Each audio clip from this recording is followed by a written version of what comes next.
മൂസാ നബി അലൈഹി ഇസ്ലാം വടിയിട്ട് കാണിച്ചു കൊടുത്തില്ല, ഇതാ ഈ വടിയെ പാമ്പാക്കിയവനെന്ന് പറഞ്ഞില്ല. ഇസ്ലാം അങ്ങനെ ഒരാളെയും സ്വാധീനിക്കാൻ ശ്രമിക്കുന്ന മതമല്ല. കൃത്രിമമായ വഴികളിലൂടെ മനുഷ്യന്റെ മനസ്സുകളെ കീഴ്പ്പെടുത്താൻ കഴിയില്ലെന്ന് മനുഷ്യനെ സൃഷ്ടിച്ച അല്ലാഹുവിനറിയാം. മൂസാ നബി അലൈഹി ഇസ്ലാം പറഞ്ഞു, എന്റെ റബ്ബ് ആരാണെന്നറിയാമോ? അല്ലദീ ആതാ കുല്ല ഷൈഇൻ ഖൽഖഹു, എല്ലാ വസ്തുവിനും ജീവൻ നൽകിയവൻ, മനുഷ്യനെ മുഴുവൻ സൃഷ്ടിച്ചവൻ, ഈ കാണുന്ന ആകാശത്തെ സൃഷ്ടിച്ചവൻ, നടന്നു പോകാൻ കഴിയുന്ന ക്രമത്തിൽ പരുവപ്പെടുത്തിയ ഭൂമിയെ സൃഷ്ടിച്ചവൻ, നക്ഷത്രങ്ങളെ സൃഷ്ടിച്ചവൻ, ലോകത്തെ എല്ലാം സൃഷ്ടിച്ചവൻ. അങ്ങനെ ചിന്തിപ്പിക്കുകയാണ് പ്രബോധകന്റെ കടമ. കൃത്രിമമായ മാർഗത്തിലൂടെയല്ല. ധ്യാന കേന്ദ്രത്തിൽ ഇരുന്നു കൊണ്ട് പ്രസംഗിക്കുന്ന പാതിരിയച്ചൻ അത്ഭുതം കാണിക്കുകയാണ്. എന്താണ് സ്ട്രക്ചറിൽ വരുന്ന ഒരു വിശ്വാസി അയാളെ വിളിക്കുകയാണ്, എന്താണ് നിങ്ങൾക്ക്?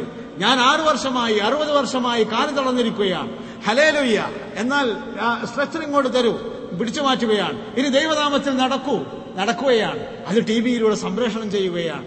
മിറാക്കിൾസ് കാണിച്ചുകൊണ്ടാണ് ജനങ്ങളെ ഒപ്പം നിർത്തുന്നത്. ഇസ്ലാമിന് അങ്ങനെ ഒരു പദ്ധതിയേയില്ല. ഇസ്ലാം ആദ്യമായി പറയുന്നത് ചിന്തിക്കുവാനാണ്. ഫറോവയെ കൊണ്ട് ചിന്തിപ്പിക്കുകയാണ്. സൃഷ്ടിച്ചവൻ ഫറോവ നീയാണോ സൃഷ്ടിച്ചത്? അല്ല. നീയാണോ അല്ലേ എന്ന് നിനക്കറിയാമല്ലോ. നീ എന്ത് അഹങ്കാരം പറയുന്നുണ്ടെങ്കിലും മനുഷ്യനെ സൃഷ്ടിക്കുന്നവൻ ആരല്ല. ഞാൻ ഈ ലോകത്തെ മുഴുവൻ സൃഷ്ടിച്ച പരിപാലിച്ചുകൊണ്ടിരിക്കുന്ന ഏകനായ നാഥന്റെ പ്രതിനിധികളാണ് ഞങ്ങൾ പറഞ്ഞു. അള്ളാഹുവിന്റെ വിശുദ്ധ കലാം അങ്ങനെയല്ലേ ആരംഭിച്ചത്? അത്ഭുതങ്ങൾ കാണിക്കുന്നതിന് മുമ്പ് അല്ലാഹു സുബ്ഹാനഹു വ തആല പറഞ്ഞത് ഇഖ്റഅ ബിസ്മി റബ്ബിക്കല്ലദീ ഖലഖൽ ഇൻസാന മിൻ അലഖ് ഇഖ്റഅ വറബ്ബുക്കൽ അക്റം അല്ലദീ അല്ലമ ബിൽ ഖലം അല്ലമൽ ഇൻസാന മാ ലം യഅലം. അല്ലാഹു സുബ്ഹാനഹു വ തആല മനുഷ്യനോട് ക്ലോട്ടിനെ സംബന്ധിച്ച്, സൈഗോട്ടിനെ സംബന്ധിച്ച് ചിന്തിക്കാൻ പറയുകയാണ്, സിക്താണ്ഡത്തെ സംബന്ധിച്ച് ചിന്തിക്കാൻ പറയുകയാണ്. മനുഷ്യ സൃഷ്ടിപ്പിന്റെ ഘട്ടത്തെ സംബന്ധിച്ച് ശാസ്ത്രത്തിന്റെ മേശയിലിരുന്നു കൊണ്ട് നിവർത്തി വെച്ചുകൊണ്ട് ചിന്തിക്കാൻ ആവശ്യപ്പെടുകയാണ്.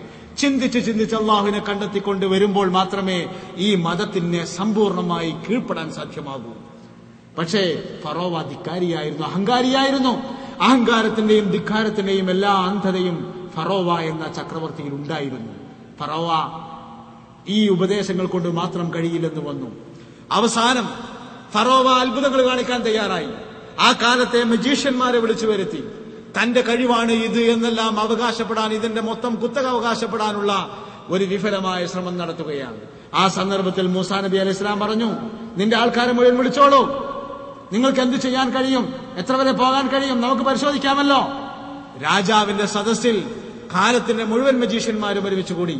മൂസാ നബി അലൈഹി ഇസ്ലാം പറഞ്ഞു, അൽഖൂ മാ അൻതും തുൽഖൂൻ, നിങ്ങൾക്ക് എന്താ ചെയ്യാനുള്ളത് ചെയ്തോളൂ, അവതരിപ്പിക്കാനുള്ളത് ചെയ്തോളൂ, നിങ്ങൾക്ക് ചെയ്യാനുള്ള മുഴുവൻ ചെയ്തോളൂ. ഞാനിതാ ഒന്ന് അവതരിപ്പിക്കുന്നു, അതിന് പകരം നിങ്ങൾ അവതരിപ്പിക്കുക എന്നല്ല പറയുന്നത്. മാ അൻതും മുൽഖൂൻ, നിങ്ങൾക്ക് ചെയ്യാനുള്ളത് മുഴുവൻ ചെയ്തുകൊള്ളൂ. ആ ജനത വേദങ്ങളുടെ മന്ത്രോച്ചാരണങ്ങൾ തുടങ്ങി. അവരുടെ കയ്യിലുണ്ടായിരുന്ന മുഴുവൻ സിഹറും അവർ പുറത്തെടുത്തു. ആ സിഹറിൽ അവരുടെ കയ്യിലുണ്ടായിരുന്ന കൊച്ചു കൊച്ചു വടികൾ, ആ വടികൾ അവർ ജപിച്ചൂതി നിലത്തേക്ക് വലിച്ചെറിഞ്ഞു. ചെറിയ ചെറിയ പാമ്പുകളായി അവർ രൂപാന്തരപ്പെട്ടു. മൂസാ നബി അലൈഹി സ്വലാം ചോദിച്ചു, അവരെ നോക്കി, കഴിഞ്ഞോ? നിങ്ങൾക്ക് കാണിക്കാനുള്ളതൊക്കെ കഴിഞ്ഞോ? നിങ്ങളുടെ കഴിവിന്റെ പരിധിയുടെ പരമാവധിയിൽ നിങ്ങൾ എത്തിച്ചേർന്നുവോ? അവർ സമ്മതിച്ചു. മൂസാ നബി അലൈഹി സ്വലാം അള്ളാഹുവിന്റെ കൽപ്പന പ്രകാരം തന്റെ കയ്യിലുള്ള വടിയിട്ടു. അവരിട്ടതുപോലെ വടിയിടുകയാണ്. പക്ഷെ ഉണ്ടായത് അവരെ പോലുള്ള പാമ്പല്ല, അവരുടെ പാമ്പുകളെ മുഴുവൻ വിഴുങ്ങുന്ന പാമ്പ്. ഇത് കണ്ട് മനസ്സിലാക്കിയ ഫറോവക്ക് കാര്യം മനസ്സിലായില്ല. ഫറോവ മനസ്സിലാക്കി, മെച്ചപ്പെട്ട ഇമ്രാന്റെ മകൻ നന്നായി പഠിച്ചു വലുതായി, ഇമ്രാന്റെ മകന് നല്ലോണം പഠിഞ്ഞിട്ടുണ്ട് സിഹർ എന്ന് മാത്രമേ മനസ്സിലാക്കാൻ ഫറോവയുടെ ചെറിയ മനസ്സിന് കഴിയുമായിരുന്നുള്ളൂ. പക്ഷേ അവിടെ കൂടിയ സാഹചര്യങ്ങൾക്ക് അതിലേറെ മനസ്സിലാക്കാൻ കഴിയും. കാരണം അവർ സിഹർ പഠിച്ചവരാണ്. സിഹർ പഠിച്ച അവർക്ക് സിഹർ കൊണ്ട് എന്ത് ചെയ്യാം, എത്ര വരെ ചെയ്യാമെന്നറിയാം. തങ്ങൾ ചെയ്തത് കാലഘട്ടത്തിന്റെ ഏറ്റവും അവസാനത്തെ സിഹറാണ്. മൂസാ നബി അലൈഹി സ്വലാത്തു വസ്സലാം ചെയ്തത് ഒരിക്കലും സിഹർ അല്ല എന്നവർക്ക് മനസ്സിലായി. അവരെല്ലാവരും ആമന്നാ ബി റബ്ബി മൂസാ വ ഹാറൂൻ, ഞങ്ങൾ മൂസയുടെയും ഹാറൂന്റെയും റബ്ബിനെ കൊണ്ട് വിശ്വസിച്ചു.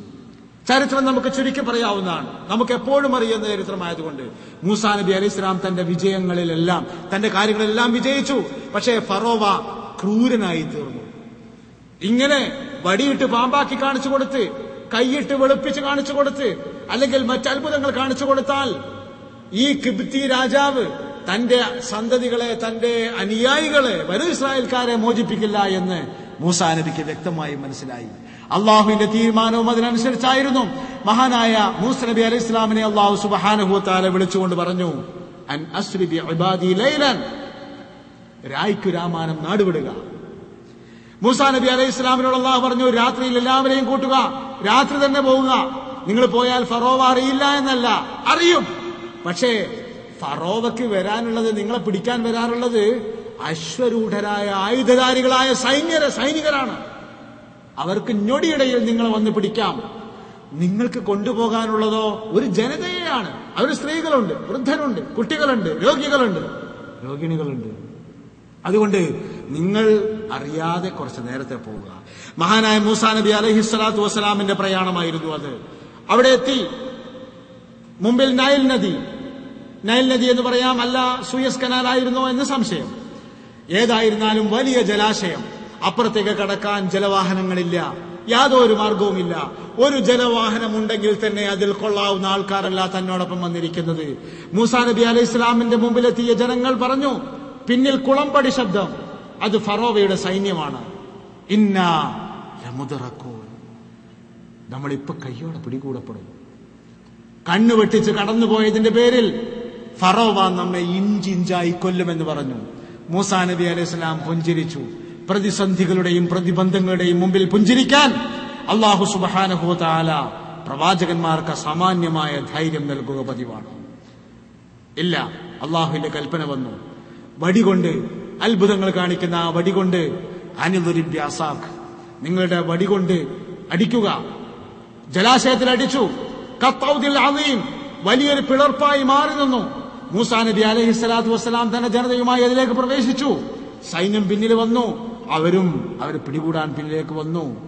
പെട്ടെന്ന് അല്ലാഹു സുബ്ഹാനഹു വ തആല പറഞ്ഞു, രണ്ട് കരയോടും പറഞ്ഞു കൂടാൻ വേണ്ടി പറഞ്ഞു. മുമ്പിൽ നിൽക്കുന്ന ഫറോവ, നിന്നെ നാം ഒരായത്താക്കി മാറ്റും, ഒരു ദൃഷ്ടാന്തം, മനുഷ്യകുലത്തിന് എന്നും പഠിക്കാനുള്ള ദൃഷ്ടാന്തമാക്കി മാറ്റും. അള്ളാഹുവിന്റെ ഖുർആൻ അവതരിക്കുന്ന കാലത്ത് പക്ഷേ അന്ന് ഫറോവയുടെ ശരീരം കിട്ടിയിരുന്നില്ല, പിൽക്കാലത്താണ് അത് ലഭിച്ചത്. ഇന്ന് ഈജിപ്തിലെ ഗവൺമെന്റ് മ്യൂസിയത്തിൽ സൂക്ഷിച്ചിരിക്കുന്ന റാംസസ് രണ്ടാമന്റെ മമ്മിയെ സംബന്ധിച്ചുള്ള പഠനങ്ങളെല്ലാം തെളിയിക്കുന്നത് ഖുർആൻ പറഞ്ഞ അതേ ആള് തന്നെയാണെന്നാണ്. പ്രാഥമിക പഠനങ്ങൾ വരെ അത് തെളിയിച്ചു കഴിഞ്ഞു. മൂസാ നബി അലൈഹി ഇസ്ലാമിന്റെ ജനതയെ അള്ളാഹു എങ്ങനെയാ രക്ഷപ്പെടുത്തിയത്?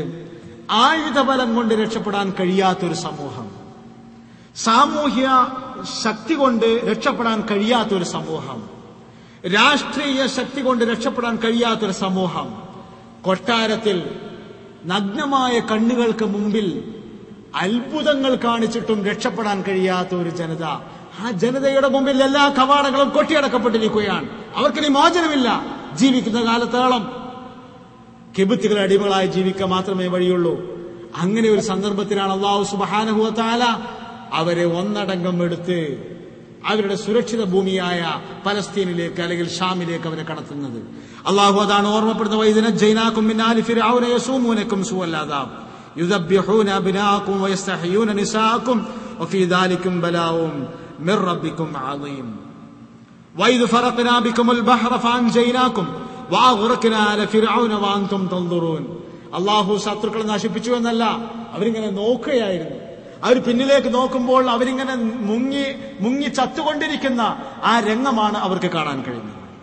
മാത്രമല്ല, അത് കഴിഞ്ഞ അല്ലാഹു 51-ാമത്തെ ആയത്തിൽ പറയുകയാണ്, വഇദ് വഅദ്നാ മൂസാ 40 ലൈലതൻ സുമ്മ തഖത്തുമുൽ അജ്ല മിൻ ബഅദിഹി വഅൻതും ളാലിമൂൻ. മൂസാ നബി അലൈഹി സ്വലാമിനോട് അല്ലാഹു പറഞ്ഞു, നിങ്ങൾക്കൊരു നിയമസംഹിത വേണം, അതിന് ഞാൻ നിങ്ങൾക്ക് ഒരു ഗ്രന്ഥം നൽകാനിരിക്കുന്നു. ആ ഗ്രന്ഥം നൽകാൻ നിങ്ങൾ തൂർ സീനാ പർവ്വതത്തിലേക്ക് വരണം. 40 ദിവസത്തേക്ക് നിങ്ങൾ തൂർ സീനാ പർവ്വതത്തിലേക്ക് വരണം. മൂസാ നബി അലൈഹിസ്സലാം തന്റെ ജനതയിൽ നിന്ന് പ്രധാനികളായ 70 ആൾക്കാരെ കൂട്ടി. 70 ആൾക്കാരെയും കൂട്ടി അദ്ദേഹം തൂർ സീനാ പർവ്വതത്തിലെത്തി.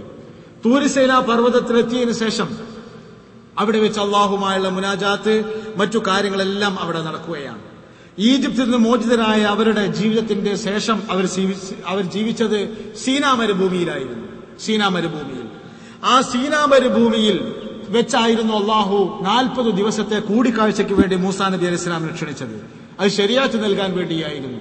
ഈ സംഭവങ്ങളെല്ലാം ബൈബിൾ വേദ പുസ്തകത്തിൽ നമുക്ക് കാണാൻ കഴിയും. പുറപ്പാട് 24 അധ്യായം 31 മുതൽ 24 മുതൽ 31 വരെയുള്ള അധ്യായങ്ങളിൽ പുറപ്പാട് എന്ന പുസ്തകത്തിൽ പറയുന്നത് ഈ സംഭവത്തെ സംബന്ധിച്ചാണ്. ഈജിപ്തിൽ നിന്ന് അപ്പോ അന്ന് ഇങ്ങനെ പോകുന്നതിനിടയിൽ ആ ജനതയുടെ അപജയം നിങ്ങൾ ആലോചിച്ച് നോക്കൂ. അനുഗ്രഹങ്ങളുടെ നിറം മങ്ങിയിട്ടില്ലാത്ത ഒരു കാലം. അള്ളാന്റെ അനുഗ്രഹം കൊണ്ട് അവര് നൈൽ നദിയിൽ നിന്ന് രക്ഷപ്പെട്ടുകൊണ്ട് അവര് സീനാ മരുഭൂമിയിൽ എത്തിച്ചേർന്നിരിക്കുകയാണ്. അങ്ങനെ മൂസാ നബി ഒരു 40 ദിവസത്തേക്കൊന്ന് മാറി നിൽക്കുമ്പോഴേക്ക് ഈ ആൾക്കാർ ആകെ പഴച്ചു പോവുകയാണ്. എങ്ങനെയാ പഴച്ചു പോകുന്നറിയാമോ? അള്ളാഹു ഓർമ്മപ്പെടുത്തുകയാണ്, നിങ്ങൾ മൂസാ നബി പോയി കഴിഞ്ഞപ്പോൾ നിങ്ങളൊരു പശുക്കുട്ടിയെ ഉണ്ടാക്കി. അന്നത്തെ സംസ്കാരത്തിന്റെ ഒരു ഭാഗമായിരുന്നു, അന്നത്തെ ദൈവികതയുടെ ഒരു ഭാഗമായിരുന്നു പശു. നേരത്തെ നാം ആദ് സമൂദ് വംശത്തെ പറ്റി പറഞ്ഞപ്പോൾ പറഞ്ഞിട്ടുണ്ട്, ആര്യന്മാരെ മെസപ്പൊട്ടേമിയയിൽ നിന്ന് കൊണ്ടുവന്നതായിരുന്നു എന്ന ചരിത്രം നമ്മൾ പറഞ്ഞിട്ടുണ്ട്. വആഖിറു ദഅവാനാ അൽഹംദുലില്ലാഹി റബ്ബിൽ ആലമീൻ. അസ്സലാമു അലൈക്കും.